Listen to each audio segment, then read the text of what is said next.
He did it in front of everyone. That was the part Serafina would never forget, not the act itself, but the audience he chose for it. Every caporegim, every blood elder, every man who had ever bowed his head to the Moretti name, standing in that stone hall with rain hammering the courtyard outside, watching her husband lift the Vesper Seal from its velvet case and place it into another woman's hands. Celeste Vane smiled like she'd won a war. And Dante, her husband, the man she had stood beside for 19 years, the man whose enemies she had helped bury and whose weaknesses she had quietly shielded from the world. Dante looked at Serafina as if he expected her to collapse. She didn't. She looked at the elders instead, all 12 of them. She then said quietly, enough that only those closest to her could hear, "You all know what happens next." One by one they lowered their heads, not to Dante, to her. If you've ever been betrayed by someone you trusted with everything, subscribe to this channel, hit that like button, and drop a comment telling me what city or country you're watching from.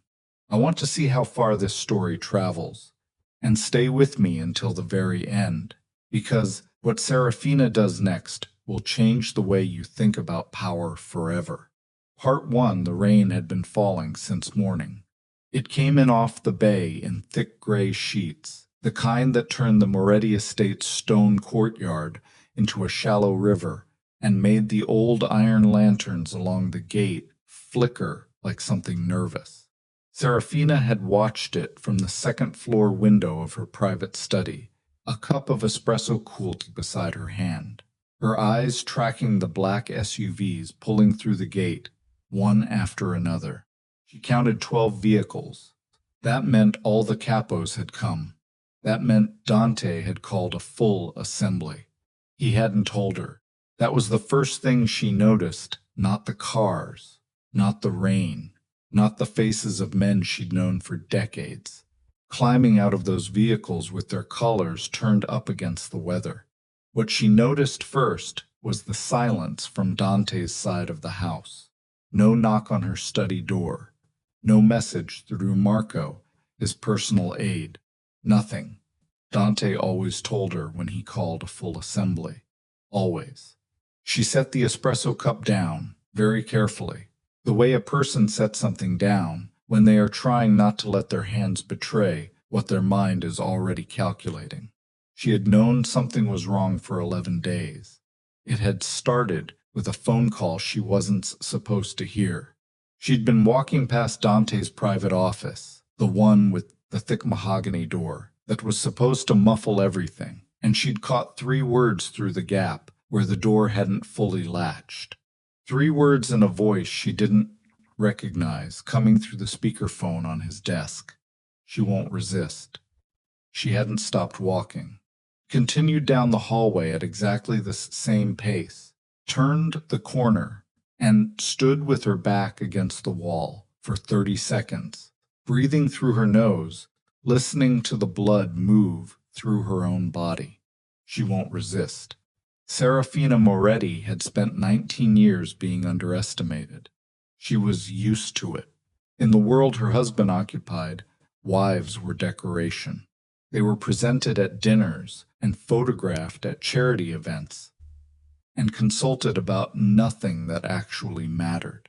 The other men in Dante's circle treated her with the particular brand of courtesy, reserved for people they considered harmless, polite, warm, slightly patronizing, like visiting a grandmother who made excellent food but didn't understand the conversation happening at her own table. She had cultivated that impression deliberately.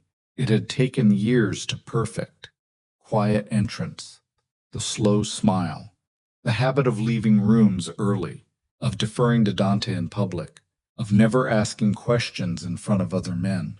She had built herself into a kind of furniture, beautiful, expensive, present everywhere, noticed by no one. But furniture heard everything, and Serafina Moretti had been listening for a very long time. The assembly had been called for 8 o'clock, By 7:40, she was dressed dark charcoal, nothing ostentatious, her hair pulled back from her face in the style she wore when she wanted people to be able to read her expression clearly. She checked herself in the mirror once, not out of vanity, out of habit. A person about to walk into a room where something terrible was going to happen needed to know exactly what face they were bringing with them. She looked composed. She looked like a woman who had no idea what was about to occur. That was precisely what she needed. That was precisely what she needed. She went downstairs at 7:55 minutes before the assembly was due to begin, and positioned herself near the back of the stone hall where the family traditionally gathered for formal proceedings. The hall was one of the original features of the estate, built 3 generations ago by Dante's grandfather, with walls thick enough to muffle gunshots and a ceiling high enough to make any voice carry. Torches had been replaced with electric sconces, but the room still felt like something from another century, heavy, loaded with the memory of decisions made inside it. Capos were already positioned around the room's perimeter. 12 men, some of whom Serafina had known since before her marriage, standing with the particular stillness of people who understood that what was about to happen was significant. She recognized the posture. She'd seen it before, at funerals and successions, and the rare occasions when the family's internal order had been openly renegotiated. She also saw something she hadn't anticipated. Celeste Vane was standing near the front of the room, to the left of the ceremonial table where the Vesper Seal's case normally sat closed. She was dressed in red, an extraordinary choice for a gathering like this, the kind of choice a person made when they wanted to be remembered. She was 31 years old, dark-haired, with the kind of face that photographed well, and a manner that managed to seem both confident and slightly fragile at the same time. Serafina had seen her photograph first, 8 months ago, and had a long time before she knelt and filed line, before she filed it away in the private room inside her mind, where she kept the things she was still assembling into a complete picture. She had not expected Celeste to be here tonight. That told her something. It told her that whatever Dante had planned, he was not attempting to conceal it. He had brought his mistress to a full family's assembly. He intended everyone to witness what was about to happen, which meant it was going to be worse than she'd prepared for. She kept her face neutral. She folded her hands in front of her. She waited. Dante entered at exactly 8 o'clock. He had that quality punctuality as a form of intimidation, arriving at the precise moment that made everyone else's arrival feel slightly too early or too late. He was 54 years old, and still moved the way he had at 30, with the controlled energy of a man accustomed to having space cleared for him wherever he went. His hair had gone silver at the temples, and his face carried the lines of a life lived in permanent tension. But his eyes were the same eyes they had always been, dark, fast-moving, reading the room the moment he entered it. His gaze landed on Serafina for exactly 1 second. Then it moved away. That 1 second told her everything. It wasn't the look of a man who'd forgotten what was in the room. It was the look of a man who had already decided something about her and was avoiding the complication of her face before he carried it out. He walked to the front of the assembly. He said nothing for a moment, just stood there with both hands resting on the ceremonial table, letting the silence build until every person in the room was focused entirely on him. It was a technique she had watched him use for years. He'd learned it from his father. Silence as pressure. Silence as authority. There are things a man carries, Dante said finally, that define what kind of man he is. His voice was low and even, not performative. The calmness of someone who had rehearsed this enough times that it no longer felt like a performance to him. This family has carried the Vesper Seal for 63 years. Every patriarch before me understood what it represented. Not just authority, not just tradition. The seal is recognition. It is the family's acknowledgement of who speaks with the voice of the Moretti bloodline. Serafina watched the capos. She watched their faces. Two of them, Emilio on her left, Caruso near the far wall, exchanged a glance so quick it barely registered. But she saw it, and what she saw in it was not the expression of men who were surprised by what was unfolding. It was the expression of men who had been told something would happen and were now announcing to see if it would actually occur. They had been prepared for this. Someone had spoken to the capos before tonight's assembly. Someone other than Dante. She filed that information and kept her face still. Dante lifted the velvet case from the ceremonial table and opened it. The Vesper Seal caught the light from the sconces, a heavy medallion, black gold, engraved on both faces with the Moretti crest. It was old. It smelled of age and metal and the particular weight of things that had been touched by many hands over many decades. Serafina had held it exactly twice in 19 years. Once at her wedding, when it had been placed briefly in her palm during the ceremony of binding. Once when Dante's father had died and the transfer of the seal had been formalized at the succession gathering. Both times she had felt the particular quality of objects that people had invested with meaning beyond their physical reality. The seal was a medallion. It was also, in the minds of everyone in this room, something much more than a medallion. Dante held it up so the room could see it clearly. Then he looked at Celeste, and he walked toward her. The room changed. It wasn't a sound change or a movement change. No one spoke, no one shifted position. But the quality of the air in the room shifted in the way that air shifts when something irreversible is about to happen, and everyone present can feel it arriving. Serafina felt it in her own chest, a kind of compression, physical sensation of watching a disaster she had anticipated but could not prevent begin to approach. Dante placed the Vesper Seal in Celeste Vane's hands. The silence that followed was not like ordinary silence. It was the silence of a room full of people who had just witnessed something so far outside the expected order of their world that none of them had an immediate response available. 12 Kappa regimes, a dozen family elders, security personnel and administrative staff positioned along the walls. Every single person in that room had a history with the Moretti seal that went back years, in some cases decades. They understood, in the marrow of their professional understanding, what the seal represented and what its transfer meant. And they had just watched it given to a woman none of them had sworn an oath to. A woman who had not been tested, had not earned her position through years of service and sacrifice, had not buried anything, or built anything, or bled for anything connected to the Moretti dynasty. Celeste stood with the seal in both hands and looked at the room with an expression Serafina recognized. It was the expression of someone who had been told they were about to win something and was now experiencing the strange, disorienting sensation of the winning actually arriving.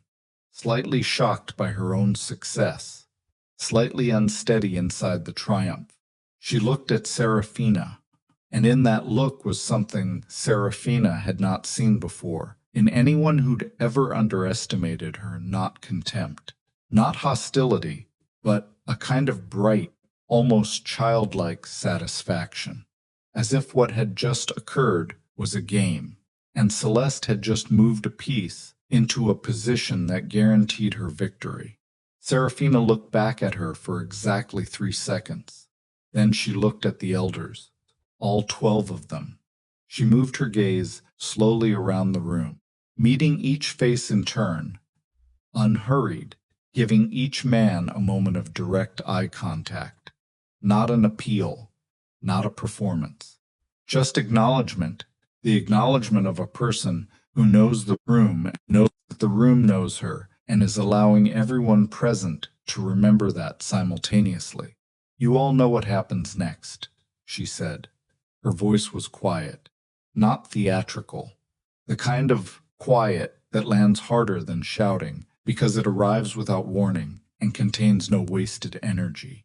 For a moment, nothing happened.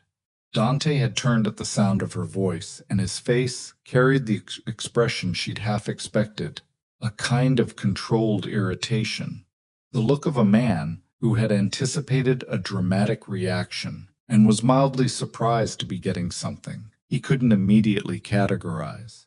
Then Emilio lowered his head.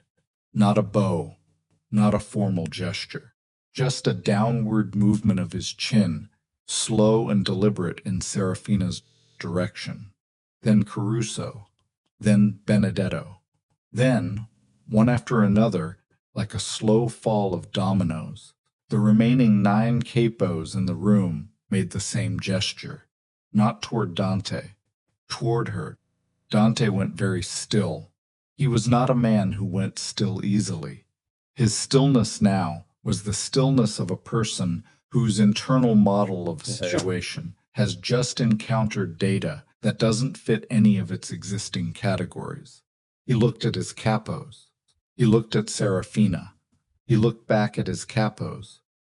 And in his eyes, for the first time in many years, Serafina saw something she recognized from the very early days of their marriage, when Dante had still been learning the full extent of what he'd married into. She saw confusion that was very close to fear. "This assembly is concluded," Serafina said. She turned and walked out of the stone hall before anyone could respond. She went directly to her study. She locked the door. She sat down in the chair behind her desk, placed both hands flat on the surface, and breathed for 60 seconds. Then she picked up her phone and sent the 3 messages to 3 different numbers. The first message said, "It happened. Proceed to stage 2. The second said, "The seal is with her now. Confirm tracking is active." Third said simply, "He's going to come to you tonight. Tell him what we discussed." Nothing more. She set the phone down and looked at the rain against the window. Her hands were completely steady.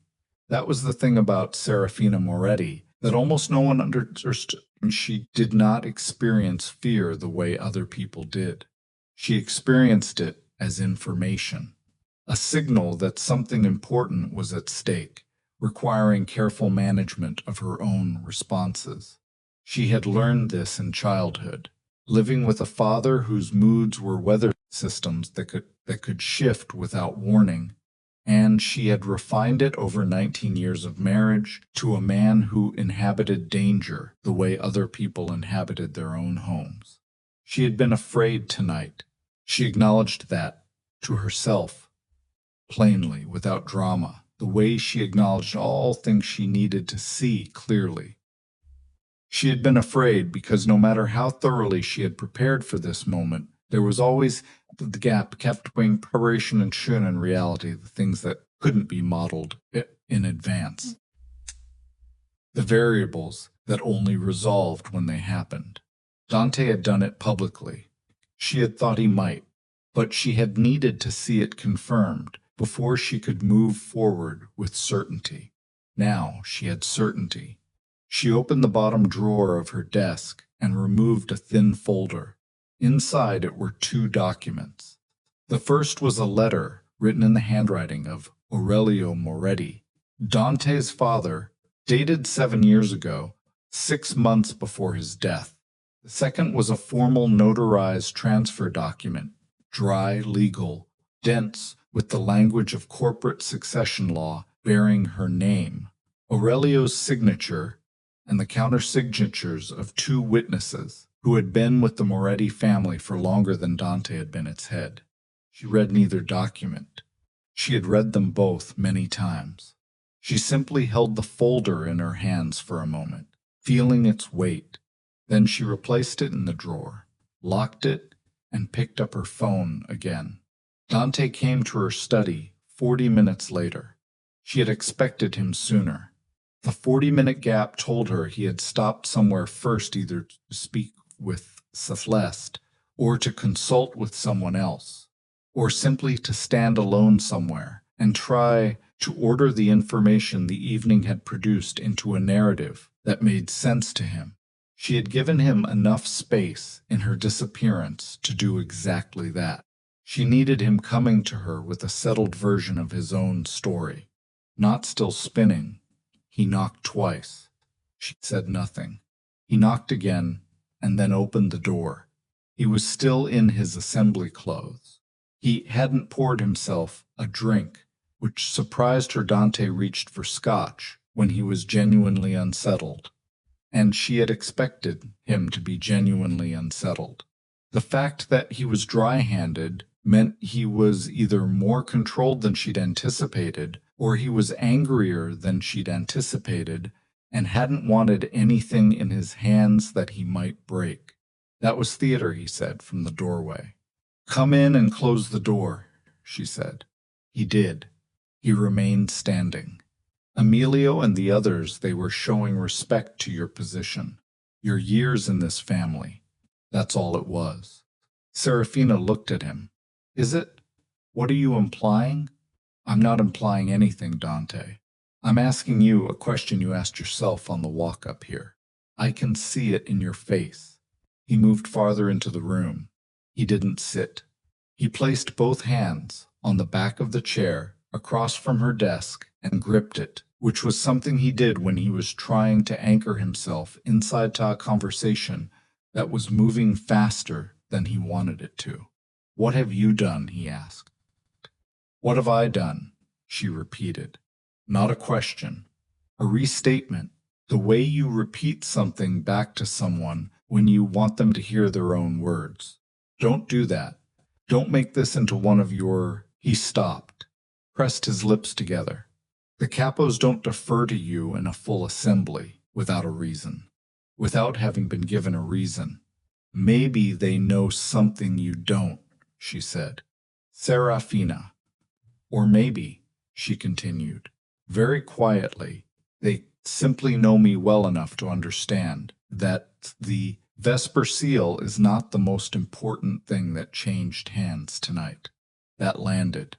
She watched it land, watched the compression behind his eyes as he worked the sentence for its meaning and found more inside it than its surface suggested. He was an intelligent man. She had never underestimated him, because underestimating someone was a luxury you couldn't afford when that person had a history of punishing it in others. Dante was intelligent and experienced and genuinely dangerous, and those qualities were exactly what made him susceptible to the particular manipulation that was being run on him. Smart people were often the easiest to mislead. They trusted their own ability to read a situation too completely.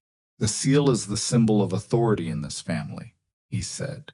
Yes, she agreed. I have given it to Celeste. That is a public declaration, witnessed by every ranking member of this organization, that she carries my voice in matters of family business. Yes. So what is it you think you have that supersedes that? She looked at him for a long moment. Go to bed, Dante, she said. Sleep on tonight, and then ask yourself that question again in the morning, when you've had time to think about what you actually know about how this family works, about how it has always worked, about what your father built and who he built it with and why. My father is dead. Yes, she said, he is. She held his gaze until he looked away. Then she opened the folder in front of her, not the one from the bottom drawer, a different one, ordinary, filled with routine correspondence, and began to read. After a long moment, Dante left the room. She listened to his footsteps down the hallway, counted to 30. Then she allowed herself, very briefly, to be afraid. She let the feeling move through her completely, acknowledged every edge and angle of it, and then she put it away. The way you put away a tool you don't currently need, but will definitely need again later. Outside, the rain continued to fall. Inside the estate, in a guest room on the third floor, Celeste Vane sat on the edge of a made bed, the Vesper Seal resting in her lap, and stared at the wall with an expression nobody in the stone hall downstairs would have recognized, because what she wore in front of others was confidence, but what she wore alone was something much more complicated. Picked up her phone. She typed a message. It worked. He gave it to me in front of everyone. The response came back in 11 seconds. Good. Now we wait. She read the message twice. Then she set the phone face down on the bed beside the seal and pressed her hands together in her lap and sat very still in the dark, listening to the rain. 3 floors below, in the basement operations room that Serafina had insisted be installed during the estate's renovation 6 years ago. A room Dante thought was used for secure accounting. A man named Giordano sat in front of 4 monitors and watched the feeds. He was 47 years old, gray at the temples, and had worked for Serafina for 11 years, in a capacity that appeared, on paper, to be financial consulting. He had a degree in information systems from a university in Milan and had spent 8 years before meeting Serafina doing work he preferred not to describe in any detail. She had found him through a chain of introductions too long and indirect to trace easily, and she had offered work feel economically irrational by comparison. He had been loyal to her without reservation ever since. On the third monitor from the left, he watched Celeste Vane sit motionless on the edge of her bed, the Vesper Seal in her lap, her phone face down beside her. On the second monitor, he watched the feed from the tracking software embedded in the medallion's interior rim, a modification so precise and so carefully concealed inside the original metalwork that even a detailed physical inspection would likely miss it. A small passive transmitter drawing power from body heat when handled, broadcasting a location signal on a frequency his equipment was calibrated to receive. He noted the time. He made a notation in the encrypted log he maintained separately from any system Dante or anyone else in the estate had access to. Then he sent a brief message to the number Serafina had used for the second of her 3 messages. Tracking confirmed active. Signal strong. He leaned back in his chair. He looked at the monitor where Celeste sat motionless in the dark. He had worked for enough people in his life. He had worked for enough people in his life to know the difference between someone who was comfortable with power and someone who was still trying to understand what they'd just acquired. Celeste Vane, sitting alone with the Moretti seal in her lap and a message on her phone she'd read twice, looked like neither. She looked like someone waiting to be told what to do next, which meant Giordano knew that there was someone to tell her, and Serafina didn't yet know who that was. He watched the monitor. He waited. The morning after the assembly, the estate was too quiet. That was the first thing Dante noticed when he came downstairs at 6:40. Not the absence of the usual sounds exactly, but a difference in their quality. Kitchen staff moved with slightly too much care. The 2 men stationed near the main entrance kept their eyes forward with slightly too much discipline. Small things, the kind of things a man notices when his internal calibration is off and everything around him is being read through that distortion. He hadn't slept. He'd lain on his back in the dark for 4 hours and stared at the ceiling and run the stone hall through his memory, again and again, frame by frame, the way he used to review security footage after an incident looking for the thing he'd missed the first time. The moment Emilio's chin had dropped, then Caruso, then the others. 12 men whose loyalty he had tested personally, in some cases brutally, over years of shared work. 12 men who had watched him place the Vesper Seal in Celeste's hands, and then, within 60 seconds, directed their deference somewhere else entirely. He got his coffee and stood at the kitchen window and looked at the courtyard. The rain had stopped. The stone was wet and dark, and the light was the flat gray of early morning. And somewhere in the east wing, he knew, Serafina was already awake. She was always awake before him. It was one of those small facts about her that he had stopped registering years ago. The way you stop registering the specific sounds a house makes when you've lived in it long enough. She rose early. She exercised in the private gym on the second floor. She read. By the time he came downstairs to hers, she had already been running the quiet machinery of her day for 2 hours. He had never thought to ask himself what that machinery actually consisted of. He put the coffee down without finishing it and went to find Emilio. Emilio Testa had served the Moretti family for 26 years. He was 61 years old, thick through the shoulders, with a face that had accumulated the kind of damage that comes from a life spent resolving problems that couldn't be solved with paperwork. He was not a man who talked more than necessary, and he was not a man who showed discomfort easily. When Dante found him in the East Side security station reviewing the overnight access logs, Emilio looked up with an expression that was perfectly neutral. That was its own kind of answer. "Close the door," Dante said. Emilio closed the door. "Last night," Zan said, "the assembly. What you did, I showed respect. To my wife." "Yes." Dante looked at him for a long moment. "I want to understand what that meant." Emilio set down the access log. He placed both hands flat on the table in front of him, which was a gesture Dante had seen him make before, in situations where he was choosing his words with the particular care of a man navigating a field he knows to be mined. "You've been with this family a long time," Emilio said. "You know that there are things that function below the visible level of operations. Don't be vague with me." "I'm not being vague. I'm telling you that what I did last night was not theater, and it was not sentiment. It was accurate." Dante felt something cold move through his chest. "Accurate.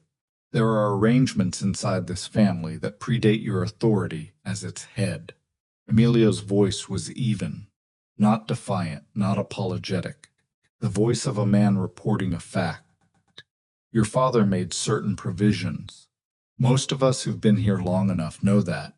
My father's provisions ran through me. I am the succession. In certain things. Yes." The silence in the room was dense. "Emilio," Dante said, and his voice had dropped into the register he used when he was very close to doing something he could not take back. "You are telling me that there are operational structures inside this family that I do not control. I want you to say that clearly." Emilio held his gaze. "I am telling you," he said, "that I think you should speak to your wife." Dante left the room before he said something he couldn't recover from. He found Celeste in the East Garden, which was where she went in the morning, when the weather wasn't actively hostile. She was drinking tea, her dark hair loose, wearing a silk robe that was too thin for the temperature, and making no acknowledgement of the cold. The Vesper Seal was around her neck, on a chain she'd found somewhere, which was itself a problem, because the seal was not meant to be worn. It was meant to be carried or displayed, and the sight of it hanging against her collarbone like a fashion accessory made a muscle in Dante's jaw go tight. "You're upset," she said, before he'd said anything. "I want to know what you know about Serafina." Celeste set down her tea with the careful movement of someone who has been waiting for a specific question and is now arranging their answer. That movement alone, that particular quality of readiness, registered in the back of Dante's mind as something to examine later. She's running something, Celeste said, inside the organization.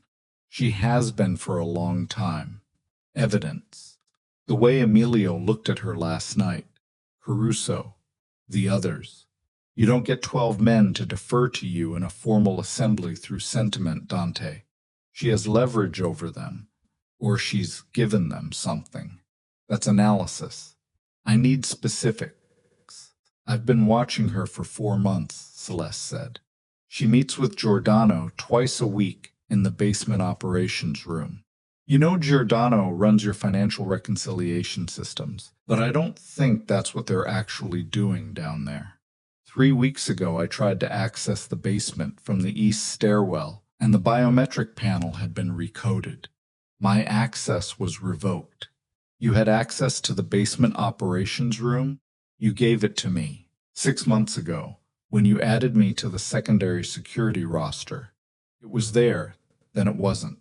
Dante said nothing. He was thinking about Serafina in her study the night before. Go to bed, Dante. The specific quality of calm she'd had, not the manufactured calm of someone performing serenity under stress, but the settled stillness of someone who's already made all the decisions that mattered and is simply waiting for the timeline to advance. She's planning to move against you, Celeste said. I think she's been planning it for years. Why would she need to plan against me? She has everything. Celeste looked at him with an expression that was almost gentle. She has a position.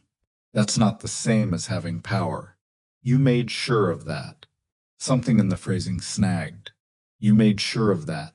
Not the family structure made sure, or the way things have always worked made sure.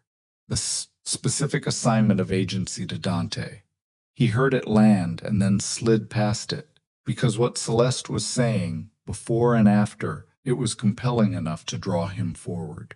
What do you think she's planning specifically? He said. I think she intends to challenge the transfer of the seal. I think she'll go to the council with some kind of documentation and claim that the transfer was procedurally invalid. And given the way Emilio and the others reacted last night, I think she might already have enough support to make it stick. Dante looked at the seal around her neck. I want Giordano's access pulled. Today. And I want you to compile everything you've observed, every meeting, every date, every detail of what you've just told me in writing, so I can take it to the council before she does. Celeste nodded. She reached up and touched the seal briefly, a small unconscious gesture, the way you touch something you're afraid of losing. Dante walked back toward the main house. He didn't see the way Celeste watched him go. He didn't see the way her hand, after he turned the corner, moved to her pocket, and the way she typed a short message on the phone she kept there, and the way the expression on her face, freed from the need to perform anything for anyone, shifted into something entirely different from what she'd been wearing a moment before. Serafina was in the breakfast room when Marco came to find her. Marco was 29, Dante's personal aide, and had the particular quality of loyalty that came from a person who had grown up in the organization's orbit and had no meaningful identity outside it. He was not, in Serafina's estimation, a bad man. He was a young man who had not yet been required to discover what his limits were. She knew, about to begin requiring it. He's pulled Giordano's basement access, Marco said very quietly, leaning close to her while appearing to refill her coffee. When? 40 minutes ago. Direct order through the security system administrator. He's also requested all of Giordano's operational logs from the last 6 months. Serafina absorbed this. She drank her coffee. And Giordano? He'd already transferred the critical archives off-site last week. As you instructed, good. She set her cup down. Tell him to respond to the access revocation normally. Mild surprise. professional compliance. He should produce the logs, the standard ones, the ones that look like financial reconciliation records. Nothing that shows anything except what it's supposed to show. And if Dante sends someone to review them personally, then someone will review them and find financial reconciliation records, which is what Giordano does. She looked at Marco steadily. How is he this morning? Unsettled. He spoke with Emilio early, then with the woman. In that order? Yes. He went to Emilio first, she said, almost to herself. That meant Dante's initial response to last night had been to seek confirmation from within his own ranks, rather than from Celeste, which meant some part of him had registered that something was off in a way he hadn't yet assigned to a cause. That was a good sign. A man entirely captured by Celeste's framing would have gone to her first, but he'd come from Emilio to her, which meant Celeste had gotten to work quickly. She's accelerating, Serafina said. It seems so. Then so do we. She pushed back from the table. I need to meet with Benedetto today. Not here. Arrange the location you know about. And I need the documentation from the notary confirmed that our copy and the council's copy match exactly. Already confirmed. Both copies were verified yesterday morning. She nodded. She stood, smoothed her jacket, and looked at Marco for a moment, with an expression that was not quite warmth, but was something in its neighborhood. You're doing well, see, she said. He looked briefly uncomfortable with the assessment which she respected. Comfortable people made careless mistakes. She left the breakfast room and went upstairs. By noon, Dante had summoned Victor Salerno. This was the thing Serafina had been waiting for and dreading simultaneously. Victor Salerno was 63 years old, had been a Moretti family advisor for 31 years, and had a face specifically engineered by decades of practice to communicate wisdom, discretion, and loyalty in roughly equal measure.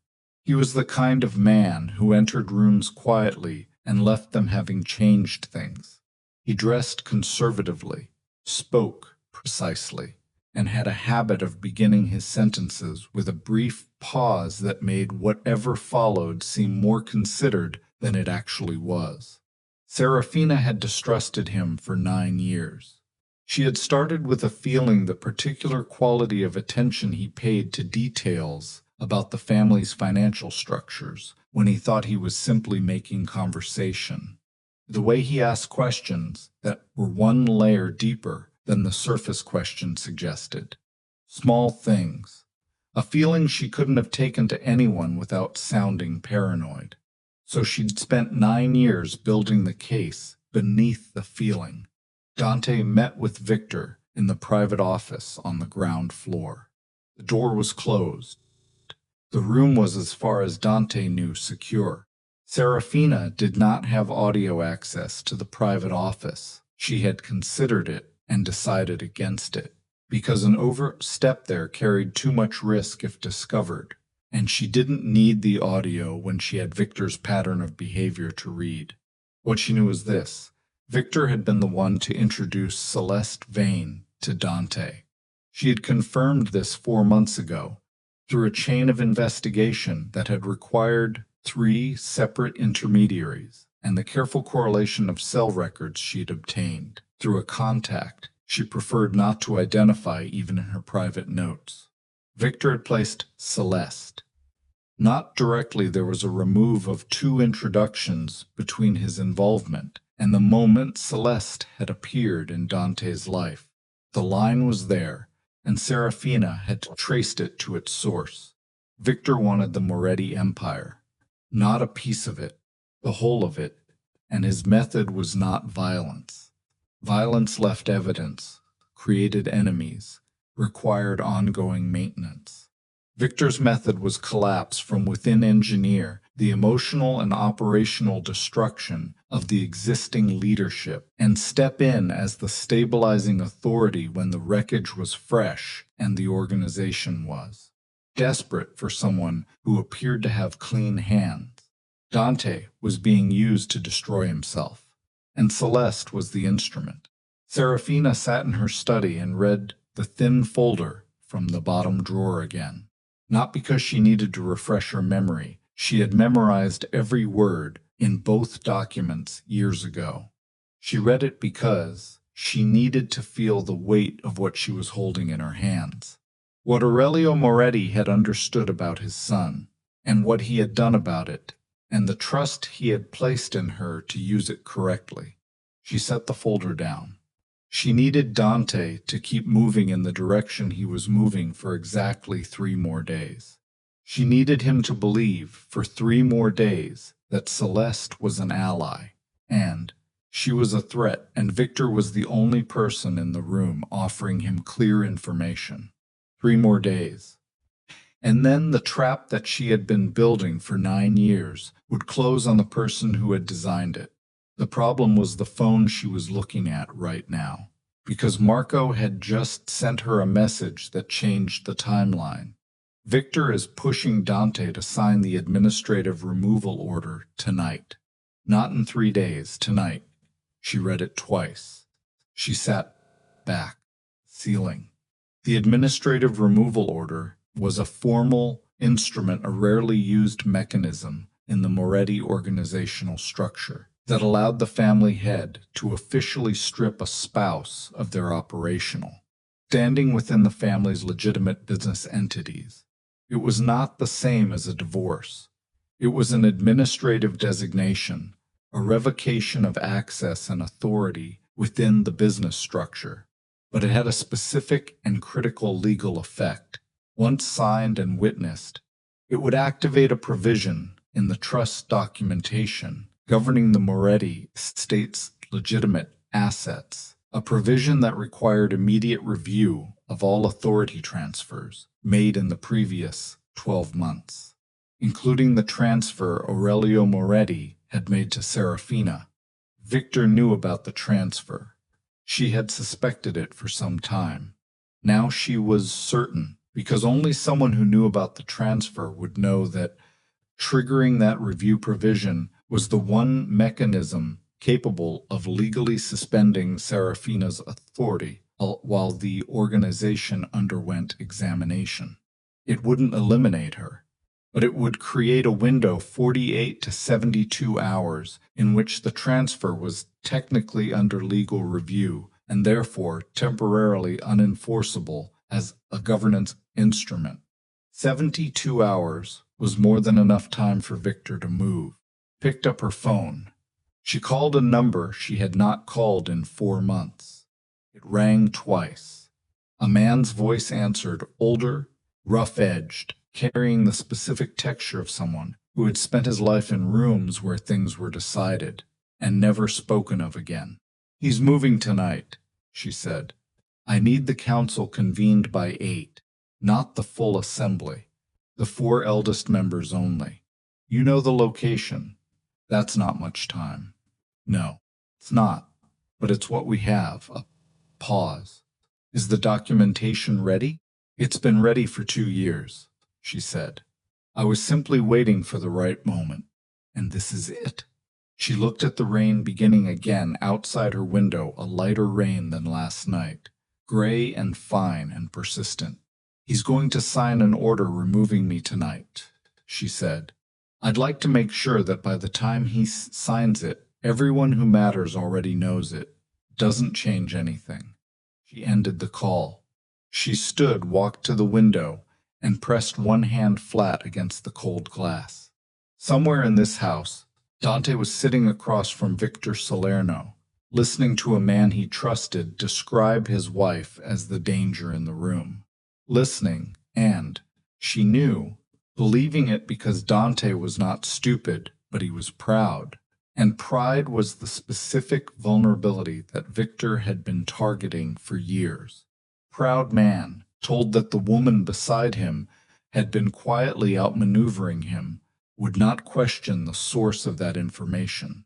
He would feel the humiliation of it so completely that the humiliation itself became the evidence. She understood that. She didn't blame him for it. She had loved him once, with the kind of fullness that didn't leave room for strategy. Early in their marriage, before she understood what the life actually required of her, but before the calculations had begun accumulating in layers beneath everything they said to each other, she still loved him, in whatever modified form love took after 19 years, and this many necessary secrets. But she could not let that stop what happened next. 7:45 that evening, Dante sat at his desk with the administrative removal order in front of him.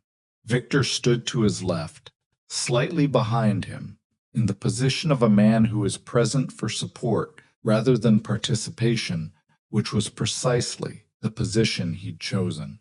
Celeste sat across the desk from Dante, the Vesper Seal still at her throat, her hands folded in her lap with a stillness that had taken on a different quality over the course of the day. Less the stillness of someone who was composed, more the stillness of someone who was waiting for something to finish. Once this is signed, Dante said to neither of them specifically, the council review provision activates, Victor said, which will temporarily freeze any authority instruments tied to Serafina's operational standing until the review is complete. It's a protective measure, designed exactly for situations like this. Situations like what, specifically? Victor paused that practiced pause. Situations where internal authority structures have been compromised by an individual operating outside sanctioned parameters. Dante looked at the document. He thought about Serafina's face in the stone hall last night, the way she'd looked at the elders, the way she'd said, "You all know what happens next," with the quiet certainty of someone reading from a script they'd written themselves. He thought about what Emilio had said. There are arrangements inside this family that predate your authority as its head. He thought about Celeste, across from him now, with the seal at her throat, watching him with that expression she'd been wearing all day, the one that was almost right, almost the face he recognized, except for something behind the eyes that he kept not quite catching when he looked directly at it. He picked up the pen. He signed the order.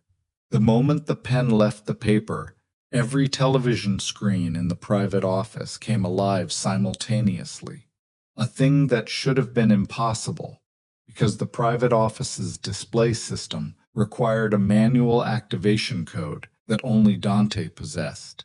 The screens filled with a single image, Serafina, standing in a room he recognized as the council archive room on the estate's lower level, with 4 of the family's eldest members positioned behind her. She looked directly into the camera. "Dante," she said, "I know you've just signed the order. I want you to know that I expected you to, and I need you to hear what I'm about to say, not as a threat and not as a performance, but as the truth that I have been carrying alone for 9 years, because I was not certain until tonight that you were ready to hear it." Dante did not move. Behind him, Victor had gone very still.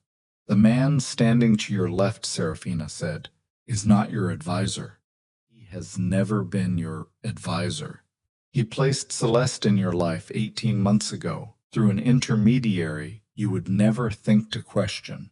He has been feeding both of you information designed to produce exactly this moment, you signing that document, believing it weakens me, while he positions himself to step in when this family's structure fractures under the weight of what you've just done." Celeste stood up from her chair. "Victor," Dante said, very quietly. Victor said nothing. On the screen, Serafina held up a folder. "The documentation I'm holding was prepared by your father 7 years ago. Every member of the council behind me has a copy. Every copy has been notarized and counter-verified. What it establishes is not something that administrative removal order can touch, because what your father transferred to me was not a title or a position." She looked at him through the screen with an expression that was not triumphant and not cold. It was something much harder to look at than either of those things. He transferred controlling authority, she said, which means, Dante, the order you just signed doesn't weaken me. Paused. It exposes you. The screen stayed lit. In the private office, no one moved. Victor's hand went slowly to the inside of his jacket, and Dante, for the first time in 19 years of leading one of the most feared organizations in the city, had absolutely no idea what to do next. Victor's hand never cleared his jacket. The door to the private office opened before his fingers found what they were reaching for, and two men Dante had never seen before stepped inside, not through the main entrance, through the side panel that connected to the interior corridor, the one that required an access code only Dante and his head of security possessed. They were dressed plainly, unremarkably, and they moved with the particular economy of people who had rehearsed this exact sequence of steps and were now simply executing it. They positioned themselves between Victor and the exit without a word. Victor's hand came back out of his jacket empty. He straightened. His face had undergone a change that was both subtle and total. The architecture of wisdom and avuncular calm that had held for 3 decades, dissolving in a matter of seconds into something stripped and flat and very old. The real face. The one that had been living behind the performance the entire time. Dante looked at it. He had sat across from this face at hundreds of tables. He had eaten meals with it, made decisions beside it, trusted it with information he would not have trusted to his own blood in certain cases.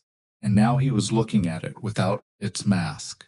And it was like looking at a room, with the furniture removed the same dimensions, the same walls, but emptied of everything that had made it recognizable.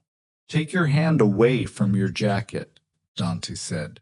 "It's already away. Keep it that way." On the screen behind him, Serafina was still visible. She had stopped speaking. She was watching. He understood that she could see the room, which meant there was a camera in the private office he hadn't known about, which was its own piece of information to absorb, and her expression was the expression of someone monitoring a situation they have planned for but cannot fully control. "How long?" Dante said. Not to the screen, to Victor. Victor said nothing. "I'm asking you a direct question." "I heard the question, then answer it." Victor looked at him with the flat, evacuated face and said, "Long enough that the answer won't be useful to you." Celeste moved toward the door. One of the two men shifted his weight, and she stopped. She didn't say anything. She put her back against the wall near the window and folded her arms across her chest and looked at the floor. And there was something in that posture, the way she'd arranged herself against the wall. Compact, contained, posture of someone who has done the calculation and determined that motion is currently the wrong that registered in the back of Dante's mind as practiced. Too practiced for someone experiencing this moment for the first time. He looked at her. She didn't look back. "Celeste," he said. She raised her eyes. "How long have you known Victor?" Pause that lasted exactly 1 second too long. "I told you. He introduced us through—" "I'm not asking how we met. I'm asking how long you've known him." Another pause. This one she didn't try to fill with words. And in the silence of that pause, something that had been building in Dante's chest since the previous night, a pressure he'd been identifying as suspicions aimed outward. At Serafina, at the organization, the shifting floor beneath his authority suddenly reoriented, snapped inward, toward the woman standing against his wall with the Moretti seal at her throat, and her eyes finally, after 18 months, not quite managing to meet his. "How long?" he said again, very quietly. On the screen, Serafina spoke. "Dante." Victor recruited her 4 years ago. She spent 2.5 years in preparation before she entered your life. The introduction through Marcelo Fonte was staged. Fonte has been on Victor's payroll since before Celeste was placed. The room was absolutely silent.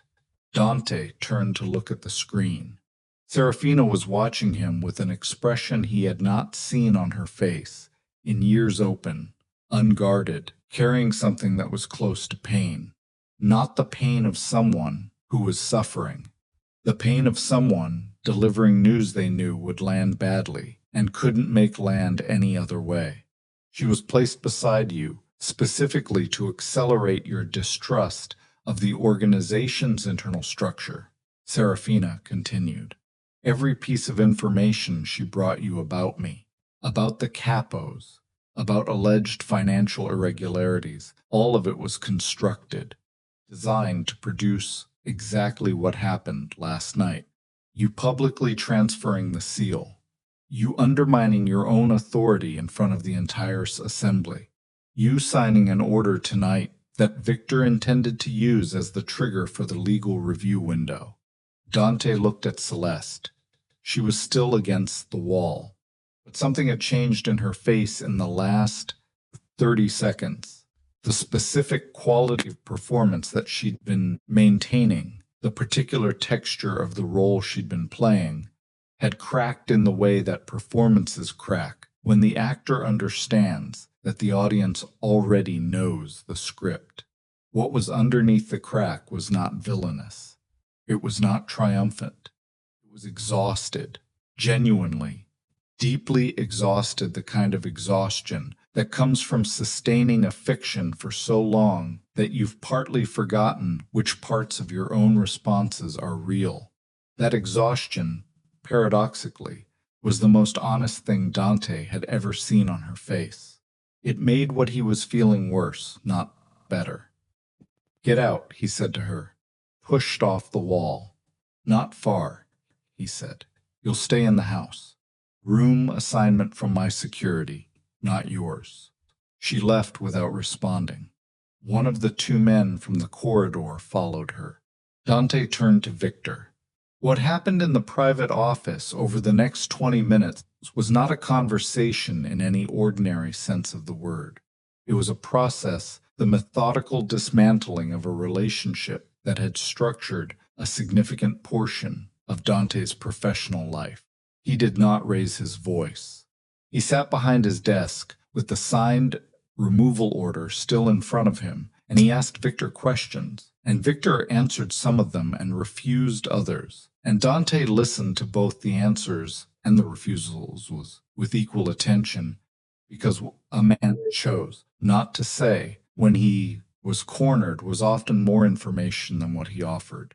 What Victor admitted, that he had been managing a parallel financial operation running beneath the Moretti family's legitimate business structure for 11 years. That he had identified the family's legitimate holdings as the most stable acquisition target in his operational range. That Celeste had been the instrument he'd used to create internal fracture because outright aggression against a functioning Moretti leadership would have been repelled immediately, the family's defensive.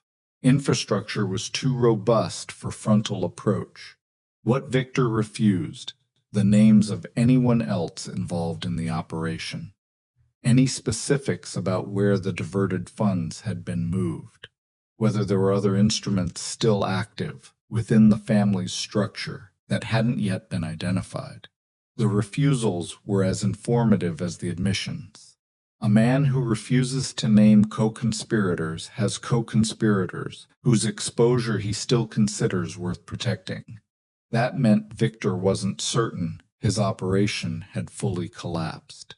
That meant there were pieces still in play that Serafina's intervention tonight hadn't reached.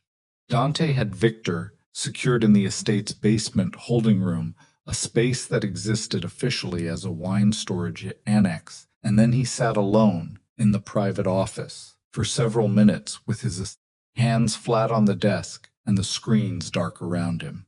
The removal order was still in front of him. He looked at his own signature on it.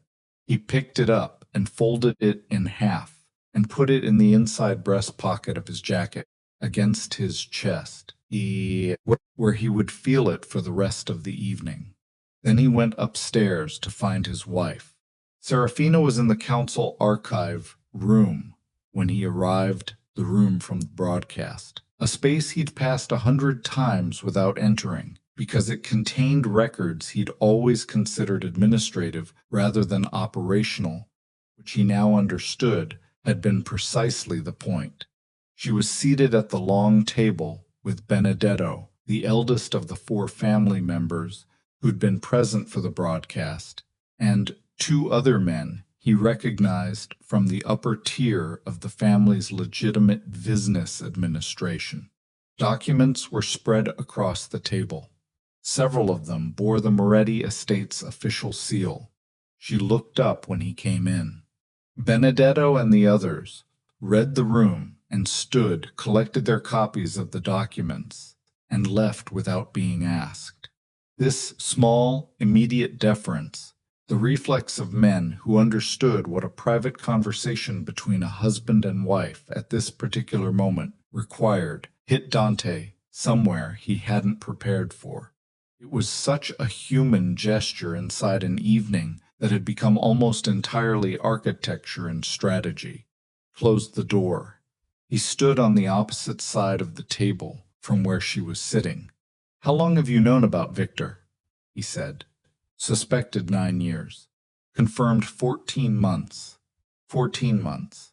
I needed complete documentation before I could act.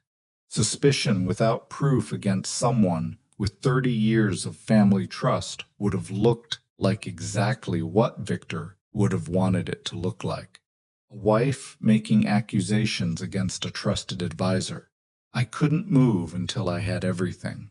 Dante absorbed this. "And Celeste. When did you know about Celeste?" "I identified her connection to Victor 8 months ago. I knew within 3 months of her appearing in your life that she hadn't arrived there by accident. It took me 5 more months to trace the chain back to Victor specifically." 8 months, he said. His voice was flat. Not with anger, with something harder to describe. The specific effectlessness of a person receiving information that is restructuring too many things simultaneously to generate a conventional emotional response. "Yes. You knew for 8 months that the woman in my life was planted by someone who wanted to destroy this family." "Yes. And you said nothing." Serafina looked at him steadily. "If I had told you 8 months ago, what would you have done?" He opened his mouth. "Think carefully," she said. "Not what you'd like to believe you would have done. What you actually would have done, knowing yourself as well as you do." The honest answer assembled itself in his mind, and he didn't say it out loud, because it was too uncomfortable. To say out loud, he would have doubted her. He would have heard his wife telling him that his mistress was a plant, and his trusted advisor was a conspiracy, and he would have heard it filtered through every interaction with Victor over 3 decades and every month with Celeste, and he would have decided not out of cruelty, but out of the specific blindness of a man whose pride was also his primary vulnerability, that Serafina was the one manufacturing the story. He would have done exactly what Victor had designed him to do. He sat down in the chair across from her. For a long moment, neither of them said anything. "The documentation your father left," he said finally. "The transfer. Do you want to see it? I want to understand it." She opened the folder in front of her and slid 2 documents across the table toward him. He picked them up. He read them. His father's handwriting on the letter was familiar, in the way that things become familiar, through their absence. You don't realize how specific a person's physical marks are until the person is gone, and the marks are all that remain. The letter was written 6 months before Aurelio Moretti's death. It was addressed to no one specifically, was addressed to no one specifically. It read like a man who had been thinking about something for a long time and had finally decided to write it down, regardless of whether it would ever be necessary. She is the only one who has never wanted anything from this family, except its survival, Dante's father had written. Every other person in it, including my son, whom I love, wants something for themselves from it. She wants it to last. I don't fully understand why, but I trust the wanting more than I trust most things I've encountered in this life. So I am giving her the means to protect it, in case I am not here to do it myself. Dante set the letter down. He pressed his fingers against his eyes for a moment. Just a moment. He never told me, he said. He was afraid you'd fight it. He thought if you knew in advance that he'd transferred controlling authority to me, you'd spend your entire tenure trying to work around it, and working around it would have made you vulnerable. He was right. Yes, she said quietly. He was. Dante lowered his hands. He looked at his wife across the table, the woman he had married at 35. When they were both different people, when the life had not yet accumulated the weight it now carried, when he had not yet become the particular kind of man who could stand in a stone hall and hand a ceremonial relic to his mistress in front of 12 capos, and the woman who had built her entire invisible architecture of protection around him. I humiliated you, he said. It wasn't an apology. It was a statement of fact, the way Serafina stated things, not dressed in qualifiers, not softened by performance. Yes, she said. You did, in front of everyone. Yes. He looked at the table. I don't know how to... He stopped. Don't, she said. Not harshly, just firmly, the way you stop someone from going down a road that isn't going to lead anywhere useful. Not tonight. There's still work to do tonight, and you need to be clear-headed for it. The work was this. Victor's operation had not fully collapsed with his exposure. Serafina had known this was likely, and she had prepared for it. But the timeline compression, Victor, pushing Dante to sign the removal order 3 days earlier than expected, had forced her to move before several elements were fully resolved. Specifically, 2 of the family's secondary financial accounts had been accessed earlier that day from external terminals, which meant Victor had triggered a contingency protocol sometime before the broadcast. Someone's inside the organization, someone whose access to those accounts was legitimate enough not to trip the standard monitoring systems, had executed a pre-arranged instruction. That someone was still inside the house. Giordano identified this at 11:17 that night, working from the backup monitoring systems in a location off-site that Dante was learning about for the first time. He sent the notification to Serafina's phone, which she read aloud to Dante, who was sitting across from her at the archive table where they had been working for the past 2 hours. 2 accounts, she said. The Lazio Holding and the Northern Transit Reserve, both accessed at 14:40 this afternoon. Whoever did it used a Level 2 administrative credential. How many people have Level 2 access? In the legitimate business structure, 7. In the Security Administration, 4. One of those 4 is currently secured in the basement. Victor. Victor's credential was suspended this morning at my request through Giordano. He didn't use his own access. Someone used theirs on his behalf. Dante stood. He walked to the window. The estate grounds were dark, the rain having finally stopped, and the security lighting along the perimeter fence threw pale rectangles across the wet grass. He stood looking at it and thought about 11 people, 7 business administrators and 3 security personnel not named Victor, and tried to place each of them inside what he now knew about the last 14 months. Marco, he said. The word came out before he'd fully finished the thought.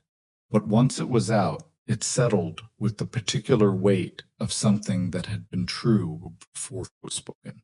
Serafina said nothing. He turned. "It's Marco." She was looking at him with an expression he couldn't immediately read. Not confirmation, not denial. Something more complicated, the expression of a person waiting to see how someone arrives at a truth and evaluating the quality of the arrival. "He's been with me for 6 years," Dante said. "He has level 2 security access. He knows my schedule, my meeting locations, the protocols for the private office. He would have known when I was meeting with Victor tonight.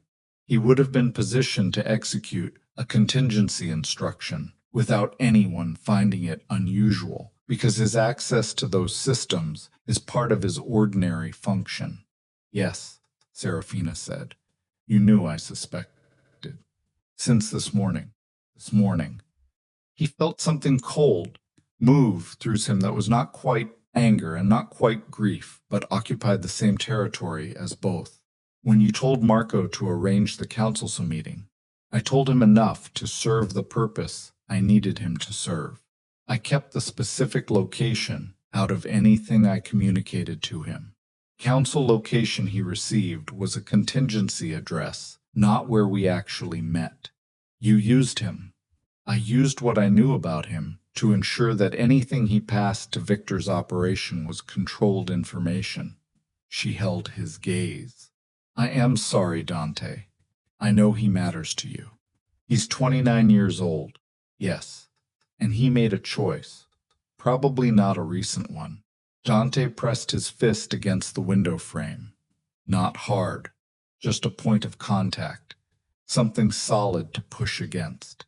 He thought about Marco, the young man who had been his shadow for 6 years, who had arranged his meetings and managed his calendar, and brought him coffee at 6:40 in the morning, with the practiced efficiency of someone who had organized their entire professional identity around this one function. "Where is he now?" he said. "Giordano has his location. He's in the East Wing staff quarters. He hasn't left the estate. He doesn't know we've identified the accounts yet." "No." Dante turned from the window.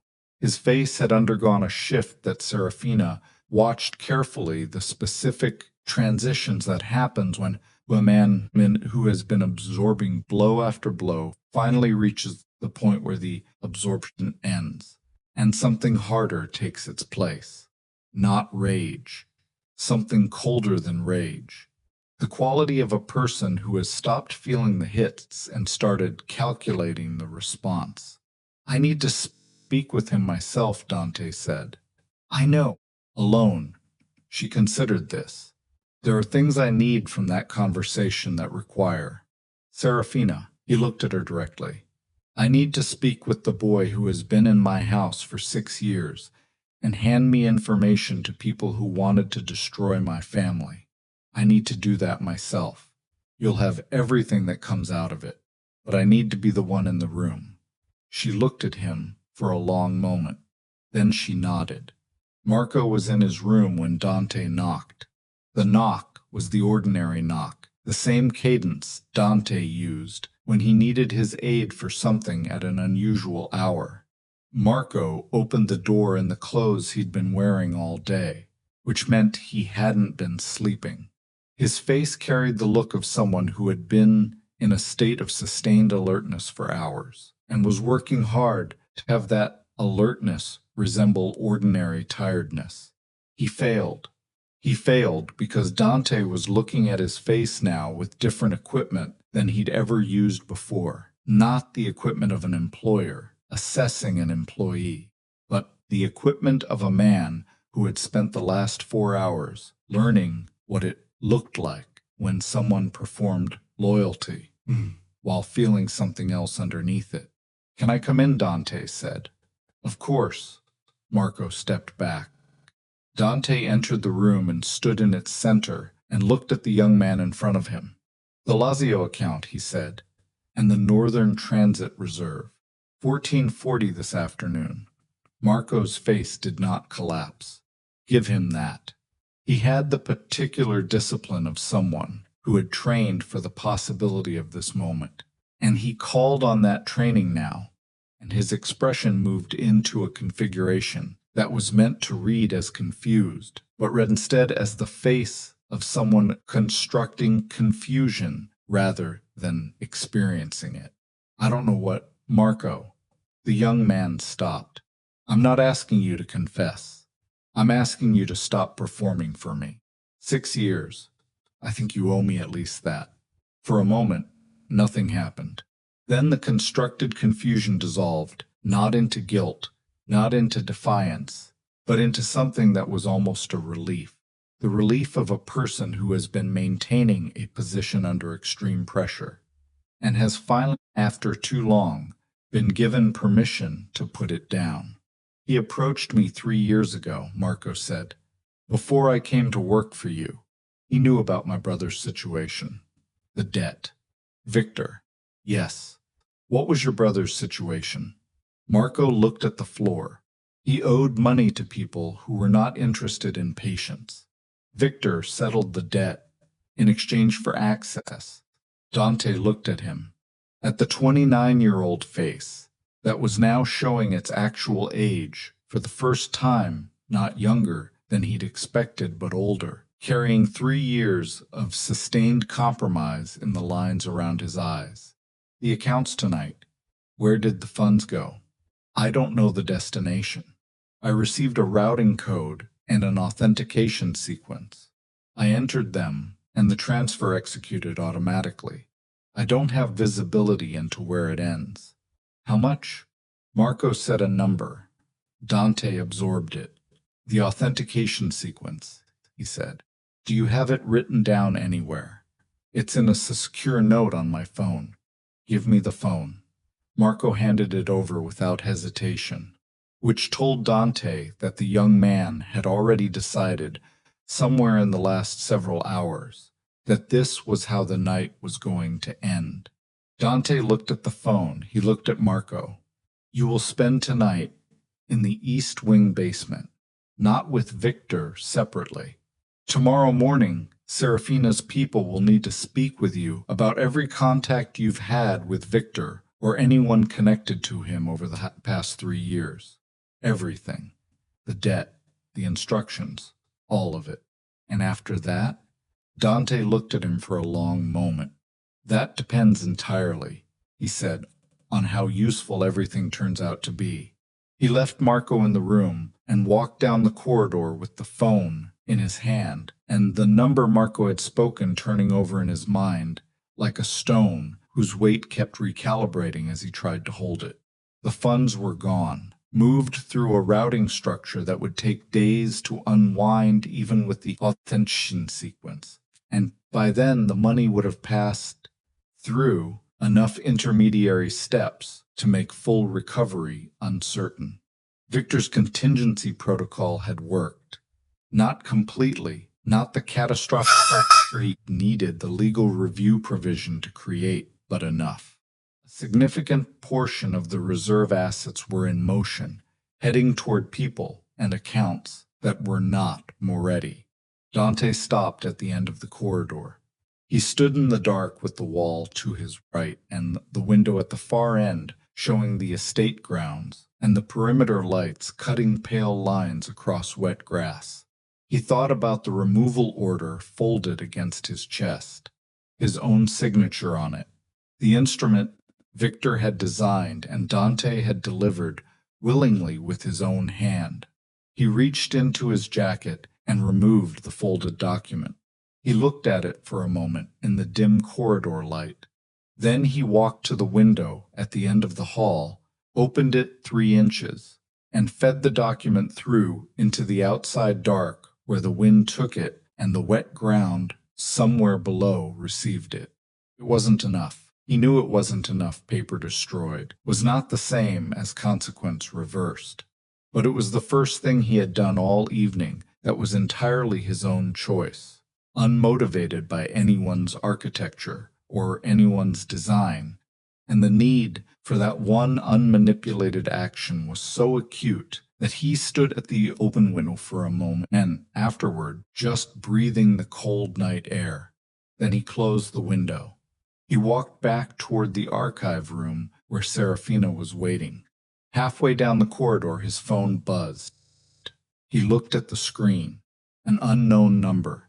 A single line of text. The seal isn't the only thing with a tracking device. Ask your wife what else she's been watching. He stopped walking. He read the message twice. He looked up at the corridor, empty, dark, the sconces throwing amber light across stone walls that had stood for 60 years and held every secret the family had ever needed kept. He thought about Serafina in her study, her stillness, her 9 years of building a case she'd never mentioned, the basement operations room he'd never questioned. Giordano, working in a space Dante had assumed was financial administration. What else she's been watching? The phone buzzed again. Same number. One more line. Including you. Dante stood in the corridor with the phone in his hand and felt, for the first time since the stone hall the night before, something that was not confusion or anger or the cold aftermath of betrayal. He felt the specific, vertiginous sensation of a man who has just discovered that the ground he thought he was standing on extends further in every direction than he was prepared for, and that he does not yet know how far down it goes. Dante stood in the corridor for 11 seconds. He counted them without meaning to the way the mind reaches for something measurable when everything else has become fluid. 11 seconds with the phone in his hand and the anonymous message on the screen and the weight of the removed document already dissolving somewhere in the wet grass 3 floors below. Then he walked back toward the archive room. Not running. He did not run. Running was for men who had lost control of the situation, and Dante Moretti had not survived 22 years at the head of one of the city's most dangerous organizations by losing control of situations. But his stride was different from what it had been. 20 minutes ago longer, ground-eating, the walk of a man who has recalibrated and is now moving with purpose rather than process. He pushed open the archive room door. Serafina was at the table, the documents still spread in front of her, her phone in her hand. She looked up when he entered and read his face immediately. Not the content of what he'd found, but the quality of it. Specific register of controlled urgency. Someone sent me a message, he said. He placed the phone on the table in front of her. Unknown number. Read it. She read it. She read it again. She set the phone down with a precision that was itself a form of information, the careful placement of someone managing a response they don't want visible on their face. Who has that number? Dante said. I don't know yet. Serafina, I mean that genuinely. She looked up at him. The number is not one I recognize, which means it belongs either to someone inside Victor's operation, who has gone off his script tonight, or to someone outside the operation entirely, who has been watching this situation from a position I haven't identified. Third party, possibly. The message says you've been watching me. He stood across the table from her, specifically, not just the organization, not just Victor. She held his gaze. Yes. For how long? 7 years. The number landed differently than he'd expected. Not because it was larger than he'd anticipated. He'd been bracing for something significant, but because 7 years put the beginning of it in a specific place. The year after their daughter's illness. The year after their daughter's illness. The year Dante had made 3 consecutive decisions that had nearly fractured the organization's Northern Alliance. Decisions driven by the emotional volatility of that period rather than operational judgment. The year Serafina had watched him nearly destroy what 2 generations had built, and had apparently decided quietly, without announcement, without confrontation, to ensure she had the means to catch it if he fell again. "What have you been watching?" he said. "Everything that could be used against you. Financial exposure, operational vulnerabilities, personal associations that created leverage risk. I was building a comprehensive picture of where the family was genuinely fragile, so that if someone moved against you, I would know where the attack would come from before it arrived. How? And you watched me specifically. You are the head of this family. Your vulnerabilities are the family's vulnerabilities. That is not an answer to the question I asked." She was quiet for a moment. Outside, somewhere in the east wing, something moved, a sound, brief and indeterminate, quickly gone. "Yes," she said. "I watched you, your movements, your associations, your financial decisions, not because I distrusted you, because I needed to know the complete picture, and you were in the center of it." Dante put both hands on the table and leaned forward. "For 7 years you have been running surveillance on your own husband. For 7 years I have been protecting my husband from a threat he couldn't see because he was too close to it. That is not your decision to make. Someone had to make it." The silence between them had a different texture than any silence they had shared before, not the silence of a couple navigating a disagreement, not the silence of a professional relationship reaching an impasse. The silence of two people who have just arrived at the full dimensions of the distance between them and are standing at its edge for the first time. Then the east wing alarm went off. Not the perimeter alarm, the interior motion system, the one covering the basement level. Sustained two-tone pulse that meant unauthorized movement in a secured zone. Dante's radio crackled simultaneously, his head of perimeter security cutting through with 3 words before the channel dissolved into static. "They're inside already." Dante grabbed the radio. "How many?" "Static." Then at least 6. "East service entrance." Static again, and then nothing. He looked at Serafina. She was already on her feet, phone to her ear, speaking to Giordano in clipped phrases that Dante processed as he moved toward the door. "Basement secure. Move the documentation." East corridor locked down, and the shift in her was immediate and total. The analytical stillness of the past hours replaced by something kinetic and precise, like watching an instrument switch modes.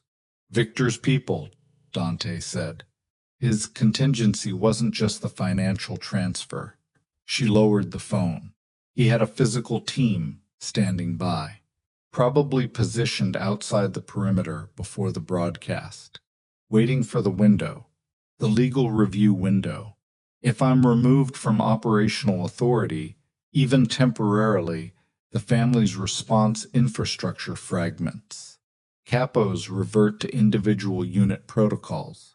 There's no centralized command. That's when you move, when the head is exposed and the body is disorganized." Dante pulled the radio again. "Emilio, East Wing now." He didn't wait for a response. He looked at Serafina. "The documentation. Already moved. Giordano has it." "Where is Giordano?" "Not in this building." She met his eyes. "I prepared for the possibility that the estate would become compromised tonight. There are copies in 3 separate locations outside the property." He looked at her for exactly 1 second. Then, "Stay in this room. Lock the door. Do not open it unless it's my voice. Dante, I am asking you this one time."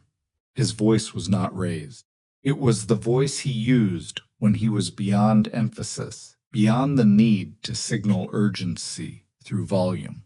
Because the urgency was total, and they both already knew it. "Stay in the room." She looked at him.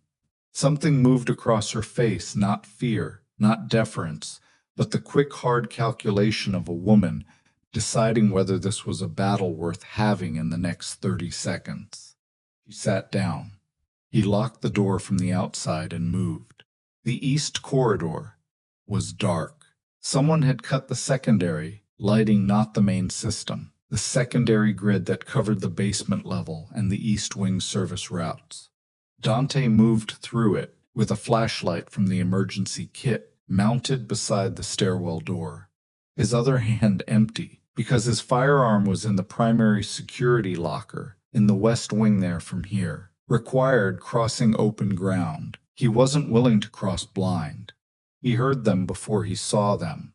Two men moving fast through the East Service corridor toward the basement holding area.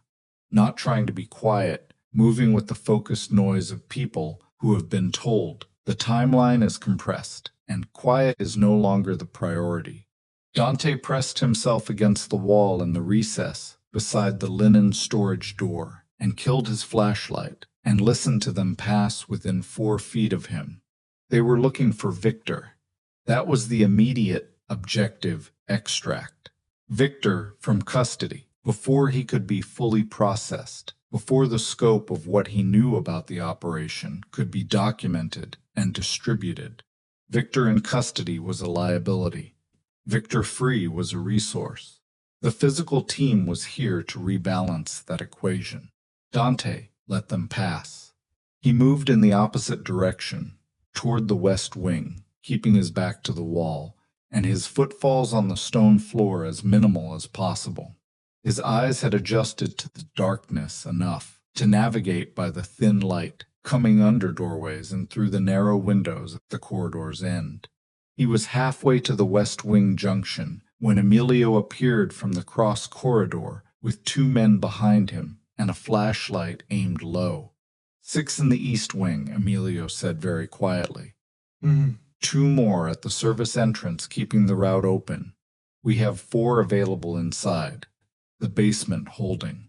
They'll reach Victor in approximately 4 minutes, unless we move now. Move. Emilio and his 2 men went east. Dante continued to the West Wing office, retrieved his firearm, checked it in the dark by feel, alone the practice motion of a man who had spent years knowing that the moment you need to check a weapon is not the moment you want to be learning how, and then went back into the corridor.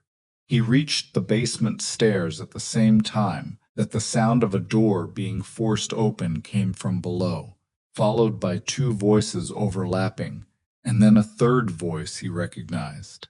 Victor.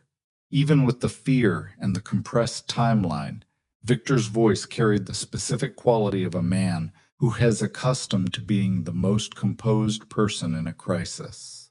He was directing his own extraction, giving the 2 men who'd found him instructions about which route to take, which exit, what to avoid.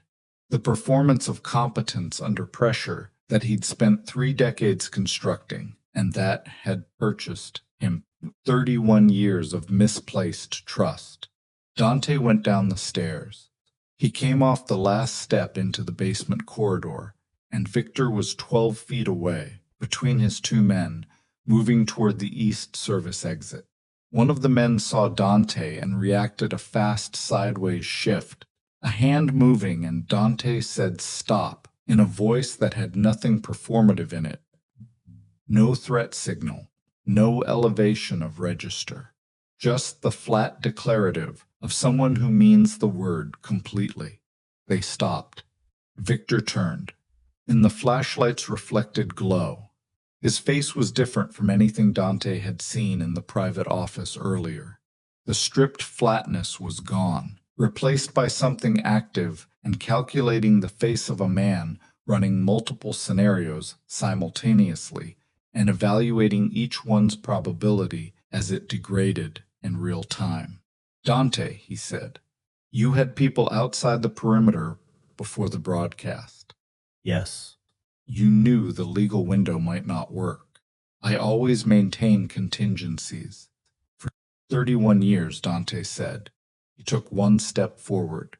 You maintained contingencies against this family for 31 years, while we paid you and trusted you, and put you in rooms where you heard everything. Victor looked at him without blinking. This was never personal. Tell me that again. It was always structural. The Moretti holdings represent the most stable. Shut up. Dante's voice didn't rise, but the two men flanking Victor both reacted to it, a tightening, a recalibration of their posture. You don't get to explain yourself to me using the language of acquisition strategy. Not down here. Not tonight.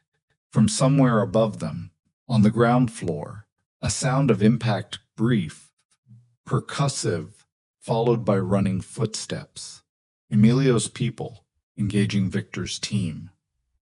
The estate had become a building in which two sets of people were moving against each other through the dark, and the outcome of that movement was not yet determined.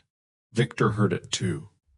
His eyes moved to the ceiling for a fraction of a second, automatic, involuntary, and in that fraction Dante read the calculation, whether his team upstairs could resolve quickly enough to reach the basement before Dante's position became irreversible.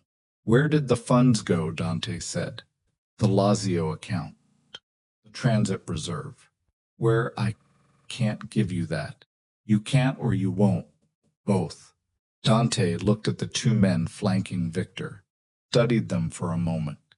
They were professionals, not nervous, not aggressive without cause, holding their positions with the discipline for people who have been in physical confrontations before and know that uncontrolled movement is how people get hurt who didn't need to get hurt. You two, Dante said, you're here for extraction. You're not here to die in a basement for a man who treats people as instruments. I'm giving you the choice because I won't give it twice. The man on Victor's left moved first 3 steps back, a distance that communicated withdrawal without requiring anyone to name it. After a beat, the man on the right followed. Victor was standing alone. That won't work, Victor said. Even if you recover the funds, and you won't, not fully, the structural damage to the family's legitimate operations is already. Dante closed the distance between them in 4 steps and took Victor by the collar and put him against the wall with a force that knocked the air out of the older man completely and left him sagging against the concrete. Structural damage, Dante said, his face 6 inches from Victor's, is my problem to fix. You don't get to describe it to me. Victor's breathing was ragged. He looked up at Dante with eyes that were still calculating, still, even now, running the odds, and something in that relentless calculation, that absolute inability to simply be present in a moment of consequence, made Dante feel something he hadn't felt all evening. He felt tired. Not physically. The specific exhaustion of a man who has spent too many years in the proximity of people who view every human interaction as a resource equation. Stepped back. Secure him, he said to the corridor behind him. Emilio had appeared at the bottom of the stairs with one of his men, separately from the holding room. And someone find the service entrance team and lock that route. He walked toward the stairs. You can't put this back together, Victor said from the wall. Not with triumph, just with the bleak certainty of someone who has studied a structure for 30 years and knows where its load-bearing elements are. The legitimate operations are compromised. The council will demand reorganization, and without the transfer documentations, which is in 3 locations outside this building, that my dummy people have already been dispatched to. Dante stopped on the 2nd step. He turned. What did you say? Victor looked at him. Giordano's off-site archives. I've known their locations for 6 months. I had people dispatched to all 3 before the broadcast. The temperature in the basement seemed to drop. Dante's phone was in his hand before he'd consciously reached for it. He called Serafina's number. It rang again, 4 times before she picked up. The archive locations, he said. Victor has people moving on them. A pause on her end that lasted less than 2 seconds, but felt structural. The pause of someone integrating unexpected information into an existing plan. All three, she said. He said all three. Another pause. Then, he doesn't have all three. Serafina, he has two of them. The third location, Giordano never recorded it in any system that Victor had access to. It exists in two places only, Giordano's memory and mine. Dante exhaled, one long controlled breath. The documentation at the two compromised locations, he said. Copies. The originals are with the third location. Her voice was steady, completely steady, in the way a person is steady when they've prepared for even the contingency failing. Whatever his people find at those two sites will be authentic looking and legally worthless. The version that matters is untouched. Dante looked at Victor. Victor's face had changed. The calculation was still running, but it had shifted in quality, the kind of shift that happens when the inputs to a calculation change faster than the model can accommodate. He had spent 6 months believing he knew where the documentation was. He had spent those 6 months building a contingency around that belief, and he was now discovering that the woman he had spent 14 months targeting through her husband had maintained a blind spot in her own information architecture, specifically for this possibility. She knew you'd find two of the three, Dante said to Victor. She gave you something to find. Victor said nothing. Dante went up the stairs. The east wing fighting was over by the time he reached the ground floor. Emilio's people had contained Victor's extraction team in the east service corridor. 3 of them secured, 2 more who had retreated through the service entrance back into the grounds where the perimeter team was repositioning to collect them. The estate's internal lines were reestablishing, the radio traffic becoming coherent again as individual units checked in and the picture assembled itself. Dante moved through it, absorbing each piece of information, assigning follow-up, his mind operating in the clear mechanical mode it defaulted to during active crisis, not cold exactly, but operating above the emotional content of the evening, processing inputs and generating outputs without the friction that feeling produced. He reached the archive room and knocked. "It's me," he said. The lock disengaged. Serafina opened the door. She was exactly as he'd left her, composed. Standing, none of the hours of the evening visible on her surface, except in the specific alertness of her eyes, which were tracking his face for damage the way a person checks someone they care about after a dangerous interval. "Victor's team is contained," he said. "And Victor, secured separately," she nodded. "The 2 archive locations? Giordano has been notified. His people at those sites are already gone.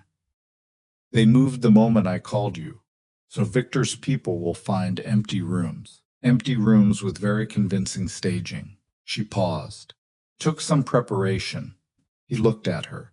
How much of what happened tonight was prepared for? Most of it. The broadcast. Prepared. The council meeting. Prepared. Victor's physical team, you knew he had one standing by. I suspected.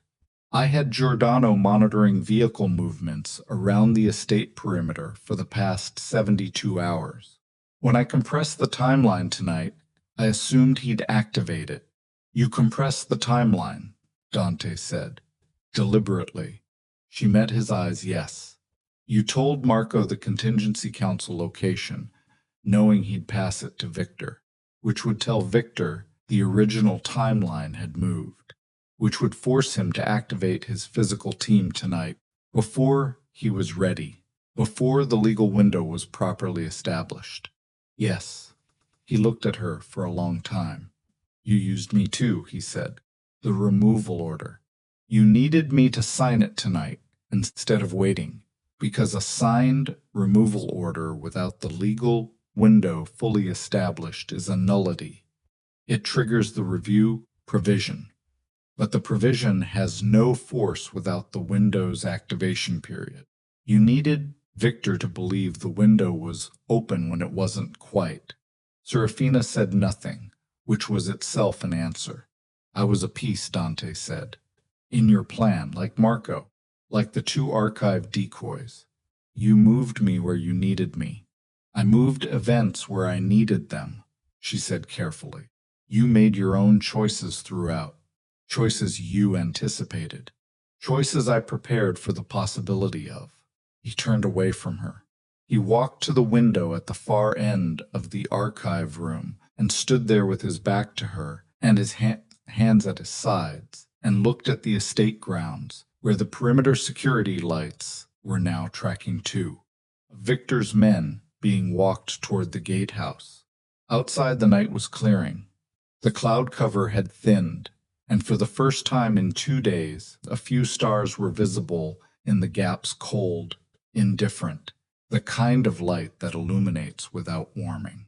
His chest hurt, not from any physical cause. The evening's movement through dark corridors and basement confrontations had left him physically intact. It was the other kind. The accumulated weight of a night that had stripped every assumption he'd maintained about his own position in his own world, layer by layer, until what remained was a man standing in a room in a house he owned and feeling, with precise and uncomfortable clarity, that ownership was a more complicated concept than he'd ever needed to examine before. Dante. He didn't turn. I know what this feels like, she said. I know it feels like manipulation. I know it feels like you were managed rather than trusted. Her voice was even, but it wasn't easy.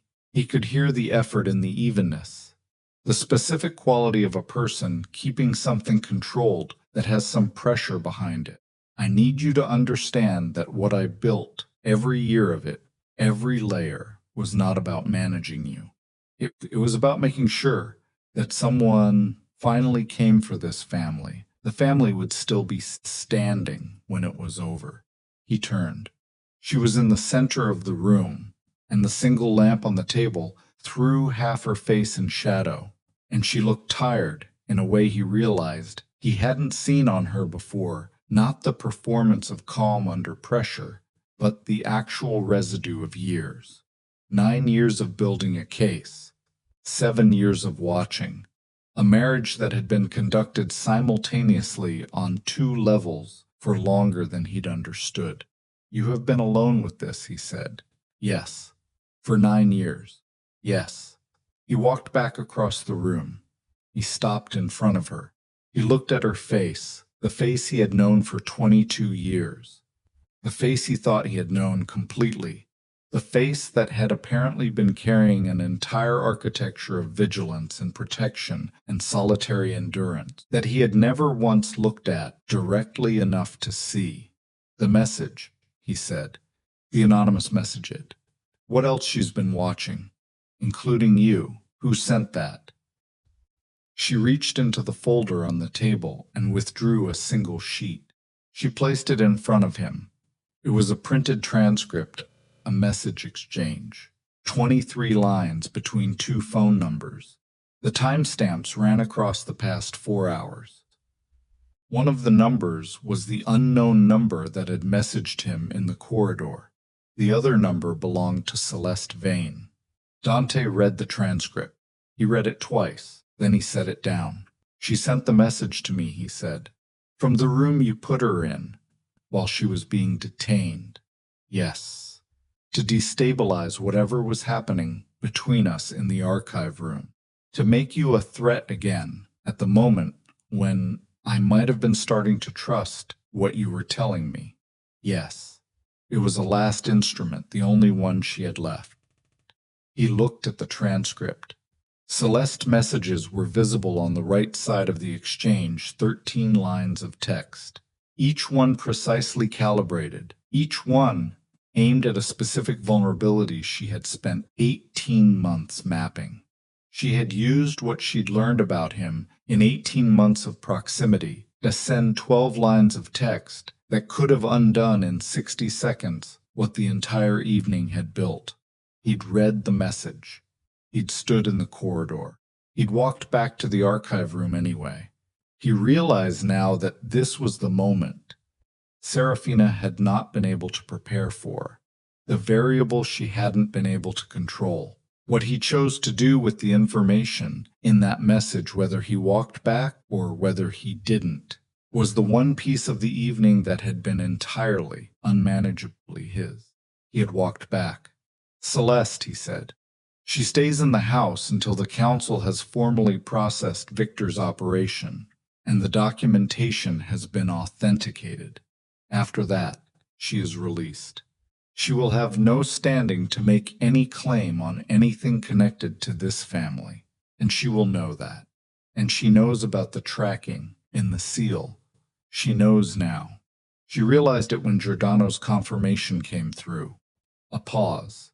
She's been sitting in her room for 2 hours. She hasn't tried to contact anyone else.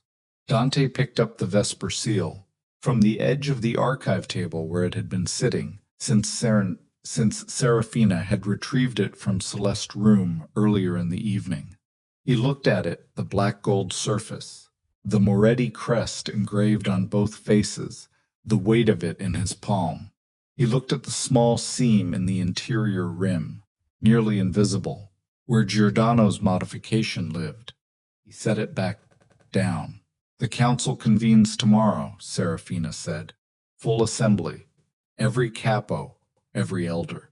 The documentation will be presented. Victor's operation laid out completely. The financial recovery process initiated. She paused. I need you there, not as a witness, as head of this family. After everything tonight, especially after tonight, she held his gaze. If you're not standing at the head of that room tomorrow, Victor wins something even from detention. He wins the narrative that the Moretti leadership collapsed. I won't give him that. Dante looked at her. He thought about 22 years, about the stone hall, about his father's handwriting on a letter that had been sitting in a locked drawer for 7 years, describing the woman Aurelio Moretti had trusted with more than his son. He thought about Emilio lowering his head, not to the seal, to her, and he thought about a woman who had spent 9 years in a room by herself, building a case against a threat no one else could see, and who had never once, not when he'd humiliated her publicly, not when he'd signed the order, not when he'd confronted her with the anonymous message in the archive room, stopped working to protect something she'd apparently decided mattered more than being recognized for protecting it. What time, he said. 8 o'clock. He nodded once. He picked up his phone and his radio and the information that needed to be communicated to the perimeter team about the evening's secured personnel, and he walked toward the archive room door. He stopped with his hand on the frame. He didn't turn around. Serafina, he said. Yes. He stayed there for a moment, hand on the door frame, with everything he needed to say stacking up behind the inadequacy of whatever words were available for this particular moment, in this particular night. Tomorrow, he said. Finally, 8 o'clock. He heard her exhale behind him, not relief exactly, but the sound of something that had been held at sustained tension, finally given permission to ease by 1 degree. He walked out into the corridor. Above him, the estate was quiet, for the first time since the rain began 2 days ago, and the silence had a different quality than the silence before, not the charged, loaded silence of a building, holding its breath before something terrible, but the specific silence of a structure that has been tested at its foundations and has not, despite everything, come down. In the archive room, Serafina sat back down at the table, placed both hands flat on its surface. She looked at the Vesper Seal sitting in the lamplight. She had prepared for almost everything. She had prepared for Victor's physical team and Marco's betrayal and Celeste's last instrument and the legal window and the documentation and the perimeter and the contingency of the contingency of the contingency. She had not fully prepared for the specific sensation of sitting in a room after the battle, in the quiet, with the particular knowledge that the man she had been protecting for 9 years had walked back through the door when he didn't have to, and that this one thing, this one unarchitected, uncontrolled, entirely human choice was the thing that made the difference between winning something and winning everything. She sat in the quiet with that knowledge. She let herself feel it. Outside, the last of the clouds pulled apart, and the night went clear and cold. And in 3 separate, secure locations outside the Moretti estate, the only documentation that fully mattered, sat in the dark, intact, waiting for morning.